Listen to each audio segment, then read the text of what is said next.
y una vez que exponga, vamos a quedarnos para preguntas y respuestas en la misma mecánica y procedimiento que lo hemos hecho toda la mañana.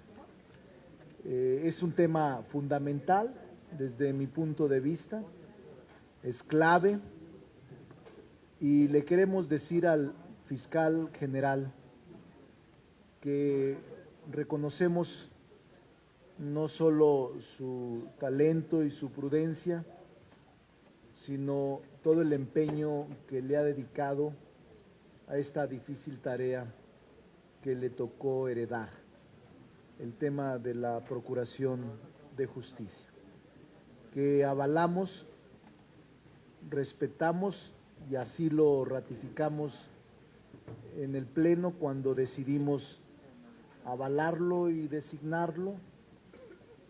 Yo creo que a un año de distancia, o más de un año de distancia, podemos ratificar que no nos equivocamos, que es un hombre serio, republicano, prudente y que ha cuidado la autonomía por encima de todo. Me consta que es un hombre autónomo y que la Fiscalía a su cargo está funcionando y va a funcionar mejor. Por eso es que es importante esta conversación con él para establecer una colaboración estrecha y revisar el estado jurídico en el que se encuentra, pero además la necesidad legislativa que necesita la Fiscalía para poder enfrentar con éxito el crimen y la inseguridad y la violencia en este país.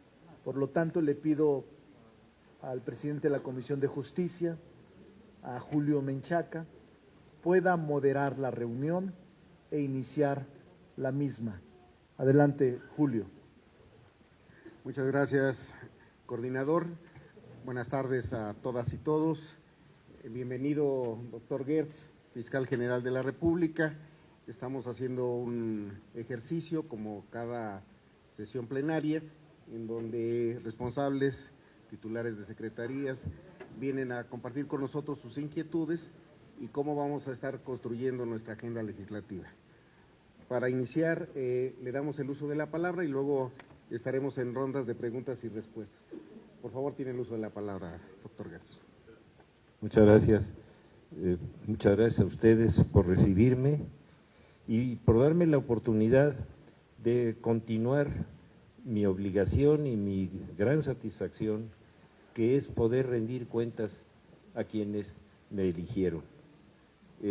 Yo lo voy a estar haciendo en cada ocasión en que ustedes consideren que es importante mi presencia aquí y que yo les pueda hacer un relato de cuáles son los resultados que tenemos, cuáles son los problemas que estamos enfrentando y qué es lo que debemos y vamos a lograr para realmente lograr la pacificación, el orden y la justicia en el país. En este último ejercicio del año 2019, yo quisiera comenzar con una información que está avalada por los datos que hemos estado dándole al INEGI y que el gobierno de la República, no nosotros, ha considerado que son absolutamente válidos y dignos de crédito. En el año 2019, el índice delictivo, nada más de los delitos federales que nos tocan a nosotros, nada más, se ha logrado reducir el 13%. Esto es realmente algo que suena un poco a contrasentido de lo que hemos estado recibiendo de información de la situación general de la crisis de seguridad del país, y esto lo debemos de tomar en el contexto de que solamente el 7% de los delitos que se cometen en el país son de carácter federal, el otro 93% es de orden común. Entonces, en ese 7%, que son los que le tocan a la Fiscalía General de la República, hemos logrado tener esta situación que ha cambiado la dinámica y los resultados. ¿Y por qué se ha logrado esto? Fundamentalmente por un criterio que ha sido muy positivo. Cuando se creó la ley de la Fiscalía, se estableció un transitorio que señala que la nueva administración de la Fiscalía tiene un año para hacer un análisis y un diagnóstico de cuáles son las necesidades que tiene esa institución, qué cambios se deben de proponer en su propia ley y qué es lo que se tiene que hacer para que esa institución funcione mucho mejor. Ustedes recuerdan que a mediados del año pasado yo vine a rendirles a ustedes un informe de cuál había sido el diagnóstico de cómo habíamos encontrado la institución. Se les dieron todos los datos en cada uno de los aspectos, tanto de policía, Ministerio Público, judicializaciones, sentencias, etcétera. Esto nos llevó a que pudiéramos partir ya de una situación de conocimiento en que se pudiera revertir esa crisis de seguridad que se venía arrastrando en el área federal y que no había tenido ninguna inflexión a favor desde hacía muchos años. Ahí encontramos algo que fue fundamental y que es lo que a nivel local se sufre por parte de las víctimas en todo el país. La atención que se le da a quien es un denunciante o un querellante cuando llega ante la autoridad del Ministerio Público. Todos lo hemos padecido, llegar a las agencias del Ministerio Público en cualquier lugar de nuestro país es verdaderamente una situación que afrenta y maltrata y revictimiza a la mayor parte de quienes denuncian. Entonces, para nosotros el primer interés era atender a esa gran mayoría de denunciantes que no tienen voz, que no tienen nadie que los defienda, que no tienen ninguna fuerza mediática para poder defenderse. Y entonces nos dedicamos fundamentalmente a tratar de resolver ese asunto a nivel de ventanilla, a nivel de darle atención directa a la víctima. Y en ese contexto fue donde nosotros hicimos el mayor esfuerzo a través de un sistema de evaluación de resultados y un trabajo constante de vigilancia, creando una ventanilla única para que no hubiera distintos caminos para llegar a obtener un procedimiento de carácter penal, y luego los resultados, cómo los íbamos a ir midiendo. Mandamos a hacer una encuesta, se las vamos a hacer llegar a ustedes, y los resultados han ido creciendo a nuestro favor de una manera verdaderamente extraordinaria. Yo lo comentaba hoy por la mañana y les proponía a las personas que me estaban escuchando la posibilidad de que o fueran ellas o mandaran a alguna persona a nuestras delegaciones aquí en la Ciudad de México o en cualquier lugar de la República para que constaten el trato que se le da a las personas que a diario llegan a pedir justicia y a denunciar un delito. Si ustedes lo consideran, háganlo, nos van a ayudar enormemente para constatar que este cambio que hemos tenido de dar esos mejores resultados se debe precisamente a que en el momento en que la Procuración de Justicia realmente atiende al denunciante y al querellante normal que llega sin ningún tipo de apoyo, es donde está el cambio y estos resultados que hemos tenido de que se hayan reducido el número de delitos es precisamente porque se ha reducido la impunidad de quienes estaban cometiendo esos delitos y que no eran atendidos. Entonces, ese resultado ha sido verdaderamente extraordinario y como está avalado por instituciones y por sistemas de evaluación que son independientes a nosotros, nos dicen que ese es el camino. Entonces, no es nada más, como lo hemos hecho, atacar las partes más sensibles de la corrupción al nivel más alto del país. Ahí ustedes lo saben, no lo voy a repetir, hemos estado de manera constante, no ha habido un mes donde no tengamos un caso en que hemos ido directamente a la cabeza de los problemas de corrupción, hemos obtenido la judicialización y estamos en los procesos, y eso también ha ayudado mucho, pero fundamentalmente es la atención a las personas que a diario van ante el Ministerio Público. Otro aspecto que es verdaderamente fundamental son los atrasos enormes que se dan en los procedimientos de carácter penal. Hoy lo estábamos platicando antes de entrar aquí a esta reunión, de asuntos que deberían de estar ya resueltos y que por razones de otras instituciones no se cumplen los tiempos, no salen los peritajes, no se obtienen los resultados, y en ese sentido nosotros hemos estado no solamente insistiendo en el cumplimiento, sino que ustedes lo van a ver en nuestras propuestas legislativas, que haya una responsabilidad muy clara por parte de instituciones, de personas morales que dependen del gobierno, para que cumplan con la obligación que es constitucional de entregar los elementos constitutivos de las pruebas, los peritajes y las diligencias que son necesarias para poder hacer este trabajo. Eso también es algo fundamental. Otro aspecto es el de realmente entender que el fenómeno delictivo no se hace a través de hacer una estructura en la que se quiere imponer la importancia de los temas, sino la necesidad por el número de delitos. ¿Esto qué quiere decir? Les pongo ejemplos como este. En materia federal, los delitos que están vinculados con el robo de fluido eléctrico, o los delitos que están vinculados con situaciones de carácter financiero por tarjetas de crédito y uso de cuentas bancarias, son una parte muy grande del fenómeno delictivo federal. Y eso lo atacamos con programas específicos, con los bancos, para la gente a la que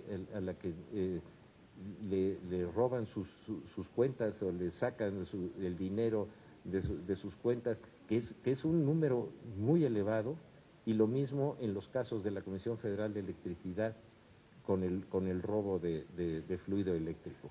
Esos dos aspectos que se llevaban una gran cantidad de tiempo, una gran cantidad de personal, trabajando directamente con ellos y sobre todo estableciendo los castigos y las sanciones a quienes están realizando ese tipo de delitos, nos permitieron la baja notable en el índice delictivo de carácter federal.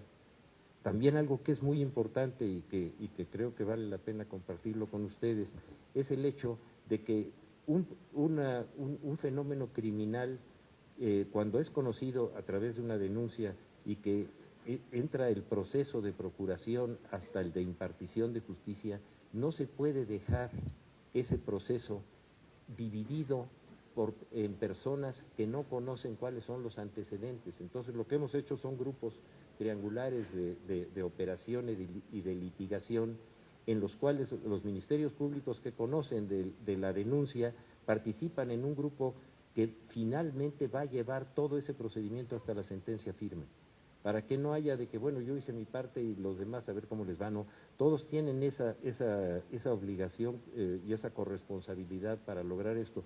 Todos esos aspectos de orden de control y de administración y de procuración de justicia nos están dando estos resultados que han sido realmente muy, muy positivos. Yo creo que en ese sentido nosotros tenemos que seguir trabajando para que todos los aspectos de la descalificación, y muy justificada, en la situación de seguridad y de justicia, vayan revirtiendo, y que esta institución que ustedes crearon y que a ustedes se les debe de dar esta rendición de cuentas, estén funcionando y que eso vaya trascendiendo de tal manera que se convierta realmente en un sentimiento de que hay un camino, hay una forma de resolver estos problemas y que estamos en una solución que sí va a funcionar. Hemos tenido problemas serios, por ejemplo, en los aspectos de presupuesto. Nos heredaron una deuda de más de 1.400 millones de pesos de la administración que salió, y nos redujeron otros 1.800 millones de pesos para este ejercicio que viene. No nos ha creado un problema de detener nuestro trabajo. Hemos hecho todo lo posible, ya pagamos todo el déficit que nos heredaron, y estamos ajustándonos, y vamos a buscar, y en el caso de que esto no se pueda lograr, vamos a buscar hasta dónde nos alcanza este presupuesto, y en su momento acudir a ustedes para explicarles cuál es la situación y que juntos veamos qué solución le podemos dar. Pero la verdad es que ya pudimos equilibrar ese presupuesto, superar esa crisis de déficit presupuestal y tener una posición en que podamos enfrentar esta nueva reducción de ingresos, que es muy importante para nosotros. En ese sentido también hemos trabajado mucho para que todos los aspectos administrativos de rentas extraordinariamente caras, aviones, vehículos, gastos superfluos de toda naturaleza, fueran auditados a diario, se fuera llevando un control muy severo del presupuesto. Hay un ejemplo que yo lo recuerdo que durante el año pasado el Senado dio pues prácticamente una cátedra de ahorro, no sé si 1,000 y tantos de pesos. Entonces, quiere decir que sí se puede, pero hay que saber administrar. Y sobre todo cuando el dinero no es de uno, hay que ser todavía más cuidadoso. Entonces, en esas condiciones, creo que los resultados han sido realmente muy satisfactorios. Nosotros partimos de un principio que lo he referido y lo voy a repetir cuantas veces sea necesario. Estamos partiendo de un fenómeno delictivo de 33 millones de delitos al año. Estamos partiendo de un fenómeno delictivo en el que el 99% de los delitos quedan impunes. 99% impunes. 33 millones de delitos. Ese es el informe oficial del INEGI. Estamos partiendo de que de ese fenómeno general, el 93% son delitos del fuero común y el 7% es del fuero federal. Por eso lo explicaba yo al principio, para que no vaya a haber una confusión. No es que todos los delitos del fuero común hayan bajado en el país, eso sí lo quiero dejar muy claro, porque sería una apreciación que después no es sostenible y no es seria. Pero lo que sí es absolutamente cierto es que de este fenómeno delictivo de este tamaño y en estas condiciones, más del 70% son delitos de carácter patrimonial. 70% patrimonial, que son robo fundamentalmente, asaltos, robos, y de ese 70 de los 33 millones, de ese 70%, el 90 es por menos de 10,000 pesos. Es decir, ¿quién es el que está recibiendo el impacto más brutal de la inseguridad y de la injusticia? Los que menos se pueden defender. Por eso es tan importante entrar, en este caso nuestro, a resolver el problema de la inmensa mayoría de los denunciantes y de los querellantes en materia federal. Y de que nosotros realmente tengamos una visión clara de que este problema se tiene que resolver desde ese punto de vista. Por eso para nosotros es tan importante que exista una ley que prevenga y que contenga el delito antes de que comience a crecer y que se haga inmanejable. Que detenga el delito antes de que las calles y las ciudades se conviertan en territorio en que ya no hay gobernabilidad. Lo estábamos comentando hace un rato de que hay ciertos lugares en donde hay que volver a recuperar el territorio de gobernabilidad porque está invadido. Y eso nos pasa en nuestras colonias y en nuestras ciudades y en las poblaciones de todos tamaños. Y eso se tiene que hacer en una tarea cotidiana. No es muy lucidora desde el punto de vista mediático, pero es la única que es efectiva desde el punto de vista práctico. Porque frente a ese fenómeno criminal con esas características, nosotros tenemos que entender dónde podemos comenzar y dónde el esfuerzo es más redituable. Es mucho más redituable para la estabilidad social y para el equilibrio de la vida comunitaria resolver el problema cotidiano, el de todos los días. Quienes hemos trabajado en asuntos directos de la vida cotidiana, lo tenemos muy claro. Es nuestra relación de convivencia, la vida con nuestros vecinos, la relación con las autoridades más elementales con las que tenemos que trabajar todos los días, y es donde se generan las imágenes o positivas de atención o negativas de corrupción. Entonces, para nosotros es fundamental que establezcamos un criterio de procuración de justicia a nivel de justicia cívica. Y en ese sentido vamos a apoyarlo en todo lo que esté en nuestra mano y vamos a hacer todo lo que sea necesario para equilibrar ese aspecto, y lo comentamos hace un par de semanas aquí, y también homologar los tipos penales. Que no tengamos un desorden de concepción de cómo son los delitos, cuál es su tipicidad, cuáles son los elementos que los componen, respetando siempre las conductas y la cultura regional que tienen sus características y que tienen que ser respetadas. Entonces, yo creo que si comenzamos por abajo y entendemos que el fenómeno está en la esencia de la vida cotidiana y del esfuerzo que tenemos que dar en ese territorio, es donde lo vamos a ganar. Nosotros tenemos en México una historia en la que la seguridad y la justicia eran un instrumento de poder, no una obligación frente a la comunidad. Si no cambiamos esa situación tan injusta, nunca lo vamos a poder resolver. Este es un país de víctimas. A los que tenemos que defender es a las víctimas. Nuestra prioridad debe de ser con las víctimas. No vamos por eso a descuidar el debido respeto, los derechos humanos, todos los elementos que cualquier ser humano merece, pero nuestra prioridad son las víctimas. Y de esa prioridad, este grupo tan enorme de personas que no tienen quien los defienda. Por eso, un aspecto que es fundamental en la justicia y en la procuración de justicia es la reparación del daño. Yo les puedo decir a ustedes que en estos delitos de 8 o 10 mil pesos, para esas personas es todo su capital, o es lo que tienen para vivir el resto del mes, es lo que tienen para su familia. Si hay realmente una fórmula, que esa es la que estamos propugnando, para que la reparación del daño sea inmediata y para que inclusive el Estado pueda coadyuvar en eso, la percepción de la injusticia y de la impunidad va a cambiar en el país. Entonces nosotros vamos a trabajar mucho sobre eso.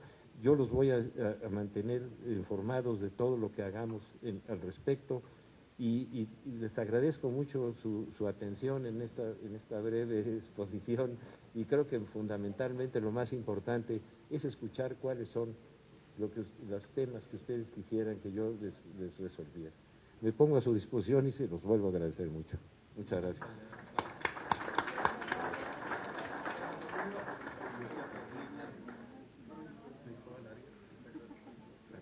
Le pediría a Julio que tome nota de las personas que quieren participar, senadores y senadoras, y que haga bloques de 5 para que pueda dar respuesta el señor fiscal. ¿Te parece?